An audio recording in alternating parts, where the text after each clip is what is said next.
आकाशवाणी मध्य प्रदेश से प्रस्तुत है प्रादेशिक समाचार।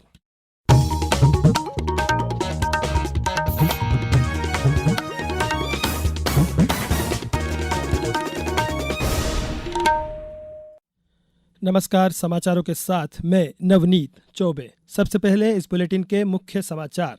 स्वतंत्रता आंदोलन में आदिवासी समाज की अहम भूमिका, कहा प्रधानमंत्री नरेंद्र मोदी ने। प्रदेश में भी आज जनजातीय गौरव दिवस पर विभिन्न कार्यक्रमों का हुआ आयोजन। प्रदेश के पन्ना जिले के हीरे को मिला जीआई टैग और राज्य में शीतलहर का असर बढ़ा। अगले 24 घंटों के दौरान मौसम ऐसा ही रहने की संभावना। अब समाचार विस्तार से। प्रधानमंत्री नरेंद्र मोदी ने आज जनजातीय गौरव दिवस के अवसर पर गुजरात के आदिवासी बहुल नर्मदा जिले के डेडियापाड़ा कस्बे में 9,700 करोड़ रुपए से ज्यादा की विकास परियोजनाओं का उद्घाटन और शिलान्यास किया। ये परियोजनाएं बुनियादी ढांचे, स्वास्थ्य, शिक्षा और विरासत पर केंद्रित है, जिनमें आदिवासी सशक्तिकरण पर विशेष जोर दिया गया है। आदिवासी महापुरुष बिरसा मुंडा की 150वीं जयंती के अवसर पर आयोजित एक सभा को संबोधित करते हुए प्रधानमंत्री श्री मोदी ने कहा कि आदिवासी गौरव हजारों वर्षों से भारत की चेतना का अभिन्न अंग रहा है। उन्होंने इस बात पर जोर दिया कि देश स्वतंत्रता आंदोलन में आदिवासी समाज के योगदान को कभी नहीं भुला सकता। आदिवासी समाज से निकले जनजातीय समाज को प्रेरणा देने वाले मध्य प्रदेश के तात्या भील, छत्तीसगढ़ के वीर नारायण सिंह, ऐसे कितने ही वीरों ने आजादी के लिए अपार त्याग किया। जीवन भर अंग्रेजों को चैन से बैठने नहीं दिया। आदिवासी समाज ने आजादी के लिए अपना लहू बहाया।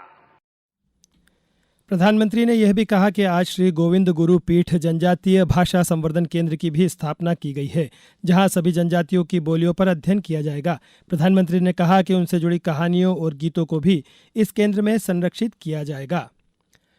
प्रदेश में भी आज जनजातीय गौरव दिवस हर्षोल्लास के साथ मनाया गया। राज्यपाल मंगूभाई पटेल और मुख्यमंत्री डॉक्टर मोहन यादव ने जबलपुर में आयोजित राज्य स्तरीय समारोह का शुभारंभ किया।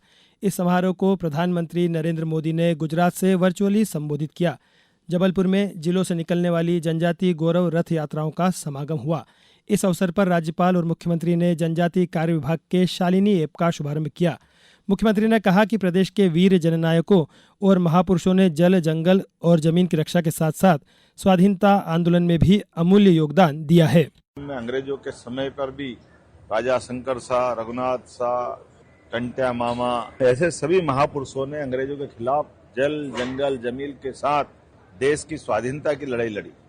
बिरसा मुंडा जी ने भी हमारे सनातन संस्कृति के साथ जोड़ करके गौ माता की रक्षा के साथ स्वाधीनता के इस समर में बड़ा योगदान लिया।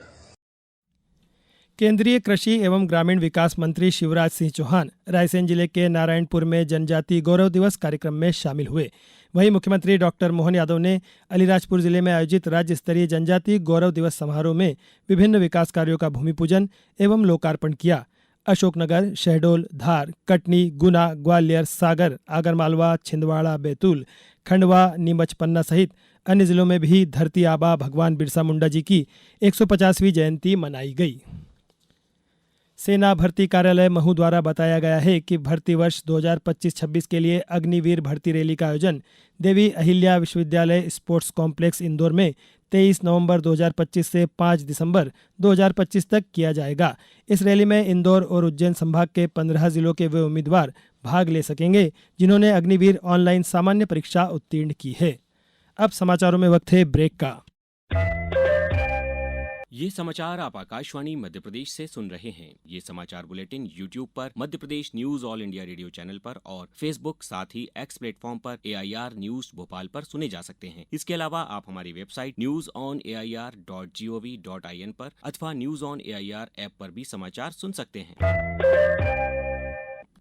समाचारों में एक बार फिर आपका स्वागत है।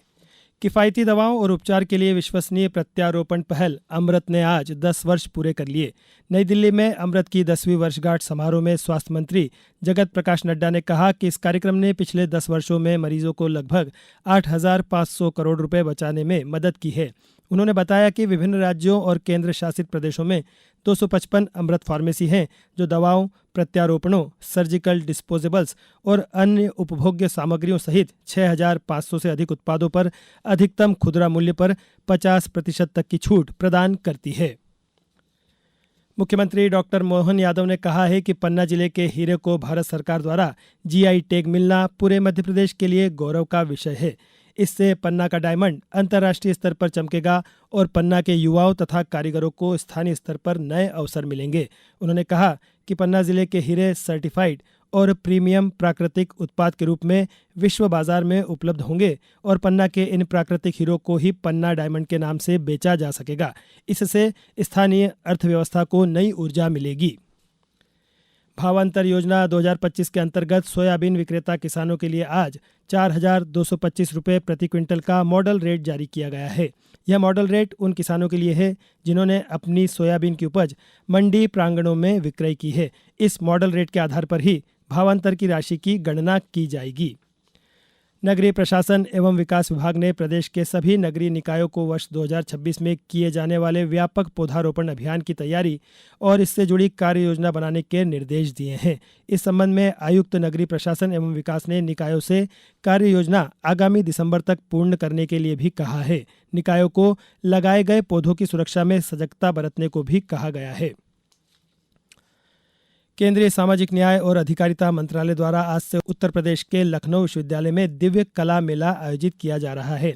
सामाजिक न्याय और अधिकारिता राज्य मंत्री बनवारी लाल वर्मा कल इस मेले का औपचारिक उद्घाटन करेंगे। यह मेला 23 नवंबर तक चलेगा। मेले में लगभग 18 राज्यों और केंद्र शासित प्रदेशों के लगभग 100 दिव्यांग कारीगर, कलाकार और उद्यमी अपने उत्पादों और कौशलों का प्रदर्शन करेंगे।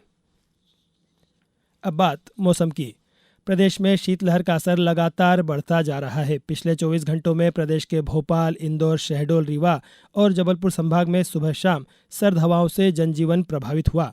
मौसम विभाग के अनुसार अगले 24 घंटों के दौरान भोपाल, इंदौर, शहडोल, रीवा, ग्वालियर और जबलपुर संभागों के जिलों में आज और कल ठंड का ज़्यादा असर रहेगा, जबकि 17 नवंबर से रात के तापमान में कुछ बढ़ोतरी की संभावना है। फिलहाल लोगों को ठंड से बचाव रखने, सुबह जल्दी बाहर न निकलने, बुजुर्गों और बच्चों की विशेष देखभाल करने की सलाह दी गई है। अब कुछ समाचार संक्षेप में। शहडोल जिला शिक्षा एवं प्रशिक्षण संस्थान को भारत सरकार ने उत्कृष्टता केंद्र के रूप में चयनित किया है। इसमें सुविधाओं का विस्तार के लिए राज्य शिक्षा केंद्र ने 11 करोड़ रुपए मंजूर किए हैं। नर्मदापुरम जिले की सिवनी मालवा विधानसभा क्षेत्र में लौह पुरुष सरदार वल्लभ भाई पटेल की 150वीं जयंती के अवसर पर यूनिटी मार्च रैली का आयोजन किया गया। छिंदवाड़ा जिले में उर्वरक भंडारण एवं वितरण के सुचारू व्यवस्था के लिए निर्देश दिए गए हैं। आगरमालवा जिले में तंबाकू नियंत्रण एवं जन जागरूकता की दिशा में प्रभावी कार्यवाही की जा रही है। बैतूल जिले में अवैध खनन, परिवहन एवं भंडारण के विरुद्ध विशेष अभियान चलाया जा रहा है। अभियान के तहत खनिज विभाग द्वारा कल खनिज अमले के साथ जिले के विभिन्न क्षेत्रों में सघन दौरा कर आकस्मिक निरीक्षण किया गया और भारत और दक्षिण अफ्रीका के बीच पहले टेस्ट मैच के दूसरे दिन का खेल समाप्त होने तक दक्षिण अफ्रीका ने 7 विकेट पर 93 रन बना लिए हैं। अंत में मुख्य समाचार एक बार फिर। स्वतंत्रता आंदोलन में आदिवासी समाज की अहम भूमिका, कहा प्रधानमंत्री नरेंद्र मोदी ने। प्रदेश में भी आज जनजातीय गौरव दिवस पर विभिन्न कार्यक्रमों का हुआ आयोजन। प्रदेश के पन्ना जिले के हीरे को मिला जीआई टैग और राज्य में शीतलहर का असर बढ़ा। अगले 24 घंटों के दौरान मौसम ऐसा ही रहने की संभावना। इस बुलेटिन में बस इतना ही। अगला बुलेटिन सुबह 7:10 पर। नमस्कार।